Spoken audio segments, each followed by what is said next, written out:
waxaan u yeerayaa ma yimid Zakariya xildhibaan Zakariya.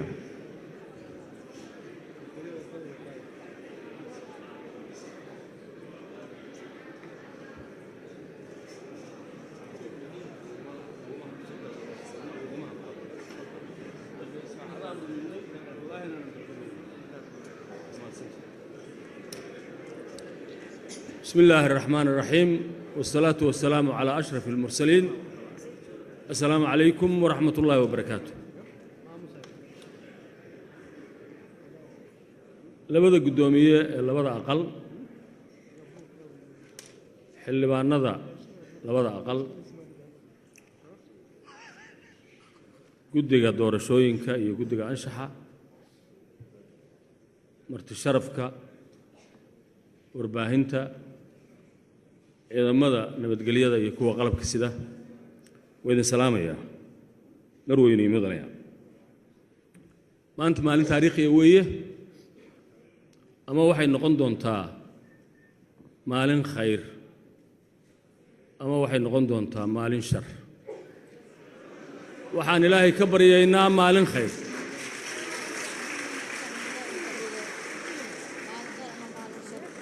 waxaan ilaahay ka baryaynaa maalin khayr laa taqniduu min raxmat illaah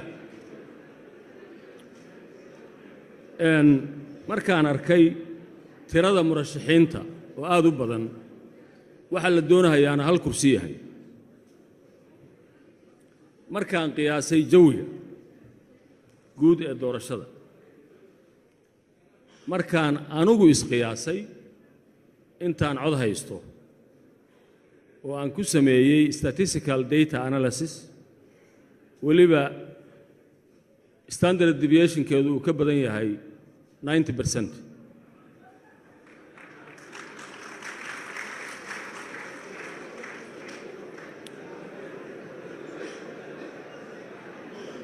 waxaan caddaynayaa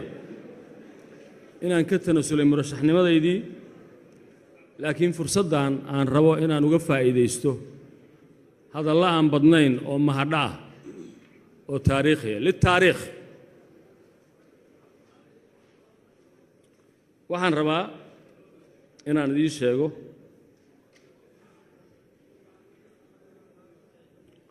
horta indhihiinaan u jeedaayo qof khayr qabaa dooran doontaan oo hoggaana waxaad xusuusnaataan saddexdii noocoo la kala ahaa dadka sharaxan markaa wax dooranaysid oo aan sheegi jiray xildhibaan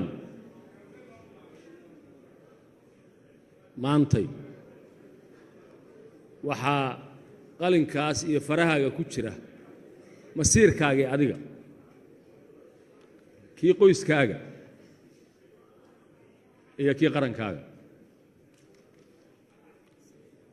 waxaan idiin sheegayaa waxyaalaha igu kallifay inaan tanasulo keliya maaha intaan sheegay faragelin qaawan oo shisheeye oo soo dhex gashay oo dad halkaan fadhiyaa ka mid yihiin beeniya taas beeniya inaad karaamo leedihiin madax bannaan tihiin qaran tihiin maanta rumeeya waa mahadsantihiin